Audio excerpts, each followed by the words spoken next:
So today we're reacting to the Petit family that lived in Connecticut. It was a husband and wife and their two daughters. It was William Petit Jr., Jennifer Hawke-Petit, Hayley, and Michaela. The father was a doctor. The mother was a nurse. The daughter, Hayley, I think she had some type of foundation. And the youngest daughter actually liked to cook meals for the family. And on this night, she was going to the grocery store with her mother to grab something so that they can, make the family a nice meal. And there they were spotted by two ex-convicts. Their names are Joshua. I don't even know how to say this. How you say that? Komisarjevsky. So Joshua, he was the youngest, 26, and the second murderer was Steven Hayes. He was 44. They got a hold of this family. I don't think it's Petit. I think it's the Petit family. Oh, Petit. They got a hold of the Petit family's make and model when it came to their vehicle, and it piqued some interest of the younger guy, and so he staked them out. He just followed them home. That's why y'all have to look in your rear view. You gotta make sure people not following you. Like me personally, if I feel like someone's following me, I'll make a long I'll bust around, and you're not going to just know where I live at if I feel like you're up to no good. If I feel like I don't know you and you've been following my car for too long, I go off a track. Mm-hmm. And I would recommend that everyone does that. I mean, how much time are you really saving when you think about it if you're going to mess around and lure a daggone criminal to your home just because they see that you ride nice? That's the pain that you got to deal with. I'll take that any day of the week. I want to ride nice, but I don't want to ride nice at the expense of being profiled. And again, you're going to get profiled. If you get profiled, then you need to be able to deal with the next reaction to that. And I want to say that's up to and including violence. His ex-con buddy over there at the halfway house with him, and they already planning on the next lick. They fresh out. Literally, these guys is fresh out. Planning on the next lick here. And they found it, unfortunately. And they carried out a very heinous act because it wasn't just about money. I never really think it is just about money when you start hearing about these B&Es, like the ways that you hear about them, where the whole family gets hurt. It's never about just the money. It's about wanting to hurt somebody who's done better in their life or has more purity, whatever you conceive it as, than you, the perpetrator. Because the perpetrator, Joshua K., turns out he's a little sicko. Absolutely. It wasn't about the money. He was looking for a way to release this urge that he has of pedophilia. And unfortunately, Michaela became the victim for that. Mm-hmm. Now, you got a feeling how that actually came about. He tied the females up. The youngest daughter and the mother were, in the bed together. That's how they fell asleep. And the oldest was in her own bed. They both tied them up, and then they put pillowcases over their heads. And then, they went rummaging through the house, looking for any type of valuables. They wanted to find some sort of a safe. They weren't lucky in finding those things. So the next morning, they took the mother, because they must have found some bank statements with their, financials. So they took them to the bank, was going to, withdraw $15,000. But she also spoke with the bank teller. By the time Jennifer got home, her daughter had been sexually assaulted, had been having some type of nude photos taken of her. He also claimed to have pleasured himself in front of her. And then he also, finished off his job, I guess you could say, what he came there to do. And because he didn't want any evidence of this, he decided to try to bleach the girl before he poured gasoline all over them to kill them. And I think that this was going to happen from the start, because the older one, Steven Hayes, he ended up purchasing That morning before he took Jennifer to the bank, he ended up purchasing the family had gasoline cans, empty ones. They had 2 of them. So he ended up going to the gas station and filling up these 2 empty cans before any murders were even committed. So they knew that they were about to, do something to these females.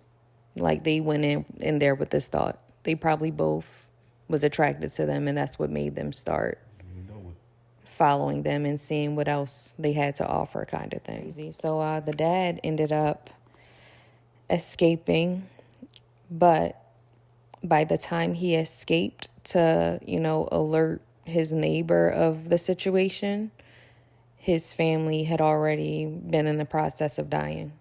Like they were already doing all these things.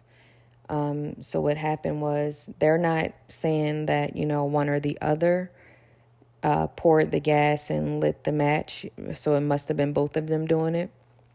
But they didn't admit to them doing this. They did say that Josh, the youngest one, he closed the doors for the girls' rooms because I guess he didn't want to see them being burnt alive, or I don't know what it was in this case.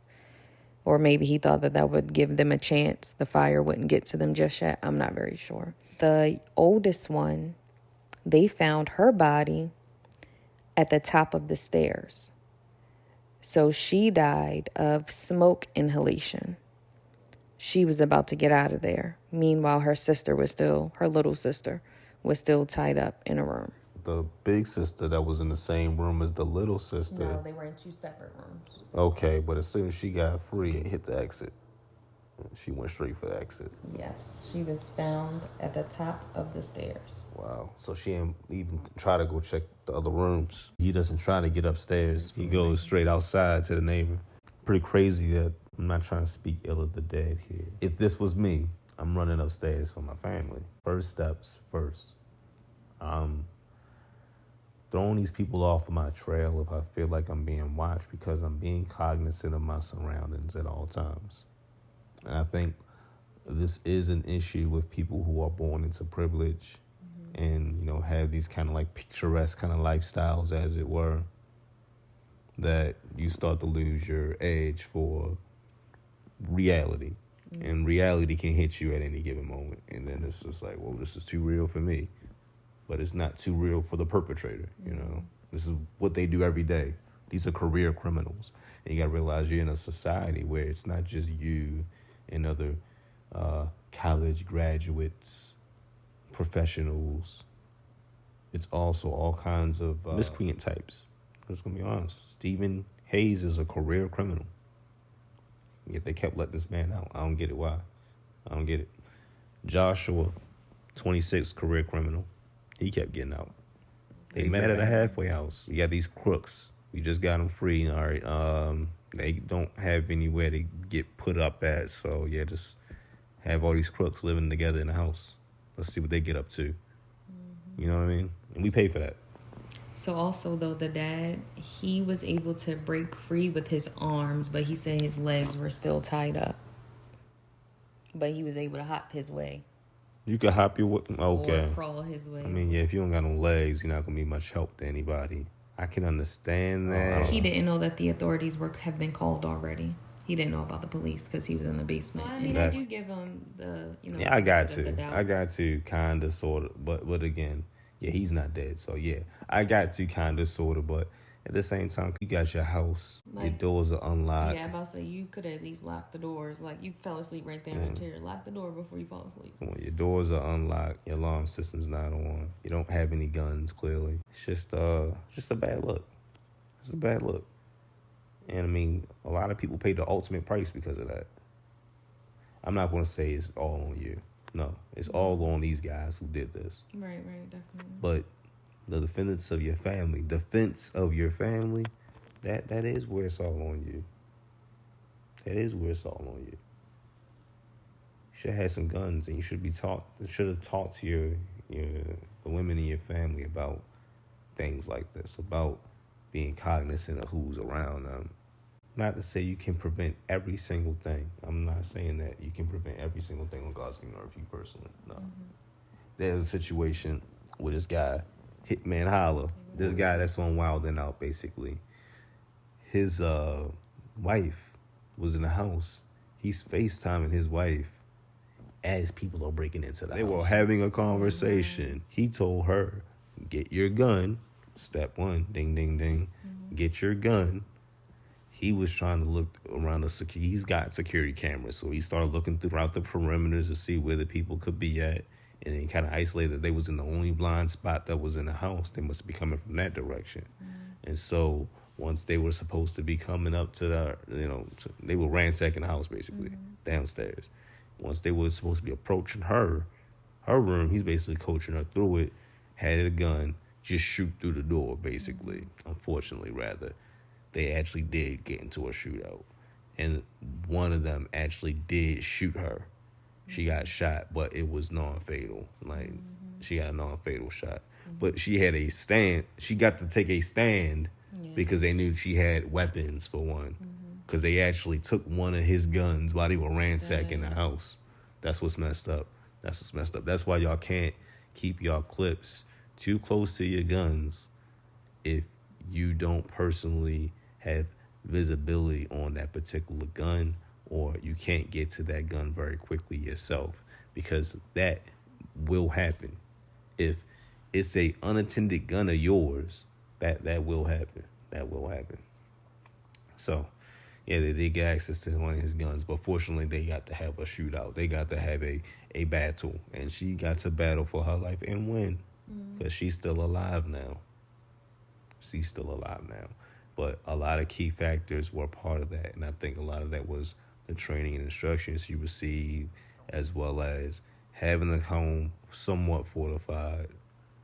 I mean, the alarm, they had an alarm system, but what happened was the glass break, it wasn't turned on for stay or whatever. The glass break wasn't triggered because they didn't break in like that. It seemed like they got in through a door. And we'll say this, that was a whole bunch of things going right that led up to someone living. He did a whole bunch of things going wrong that led up to a bunch of people dying. They were found in the family's SUV about a block from the home after, they lit the whole house on fire. They are sentenced to, life in prison. Apparently, they were doing this to like 2 other homes already in the same town, Cheshire, Connecticut. They did this to 2 other homes where they just, stole some credit cards, some money, and they were able to leave the family alone. So I wonder, what was it about this family in particular? They were building their confidence up to do what they wanted to do. That's what it boils down to. These guys are degenerates, and what they were doing was building up to the big one, and this is the big one for them. Because again, if you planning on sexually assaulting, then murdering and burning up a 11-year-old girl, you're not really planning on coming back from that, are you? Like, realistically, you think you're going to get away with that? No. That little sicko Joshua was trying to convince maybe this guy Steven that he was a B&E guy. But he's not a B&E guy.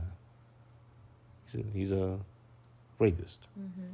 That he also convinced the other guy to do that. Steven guy to do something else to the wife as well. They were saying. Exactly. Now you know what I do. He said he would square them up. Now you need to do what I do. Square them up. Yeah. How about that? I didn't even need to hear that to know that's exactly what he was trying to do. Yeah. Now I got dirt on you. You got dirt on me together. Let's do this, partner. These guys are sick. And that's what happens in these halfway houses. I mean, I think it's a pretty crazy concept. It's a pretty crazy concept when you think about it. But hey, the drudges of our society, we're going to keep reacting to them. Keep putting their names out.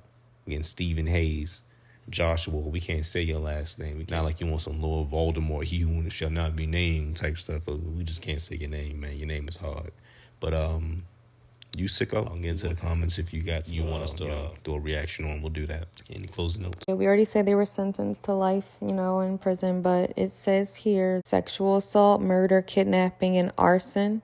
In 2010, Steven Hayes, he was convicted of 16 accounts.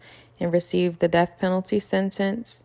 And then in 2011, the Joshua K., he was convicted of all 17 accounts, and he was also sentenced to death.